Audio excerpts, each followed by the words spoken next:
ഞാൻ മനസ്സിലാക്കിയത് ശരിക്കും ഈ ഒരു ബ്രാൻഡ് സ്ട്രാറ്റജി ഒരു ഫൗണ്ടറുടെ മനസ്സിൽ നിന്ന് വരേണ്ടതാണ്. അതാണ് കറക്റ്റാണ്.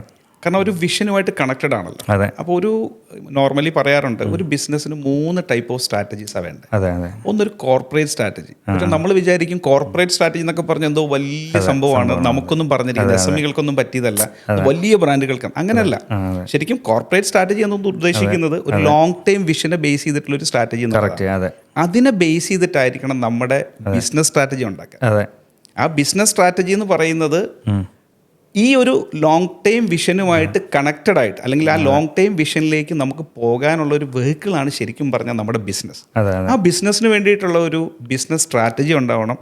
ആ ബിസിനസ് സ്ട്രാറ്റജിയുടെ ഭാഗമായിട്ടുള്ള പല പല ഫങ്ഷണൽ സ്ട്രാറ്റജീസ് ഉണ്ട്.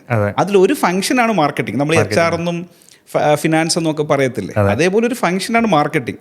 ആ മാർക്കറ്റിംഗിൽ തന്നെ അതിനകത്തെ പല പല സ്ട്രാറ്റജി ഉണ്ട്. കമ്മ്യൂണിക്കേഷൻ സ്ട്രാറ്റജി, ക്രിയേറ്റീവ് സ്ട്രാറ്റജി, ഇതെല്ലാം ഡിഫറെൻ്റ് ആണ്.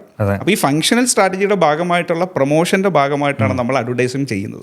അപ്പോൾ അഡ്വർടൈസിങ് ചെയ്യുമ്പോൾ എങ്ങനെ ചെയ്യണം എന്നുള്ളത് നമ്മുടെ കോർപ്പറേറ്റ് സ്ട്രാറ്റജിയുമായിട്ട് കണക്റ്റഡ് ആയിരിക്കണം, ബിസിനസ്സുമായിട്ട് അലൈൻഡ് ആയിരിക്കണം.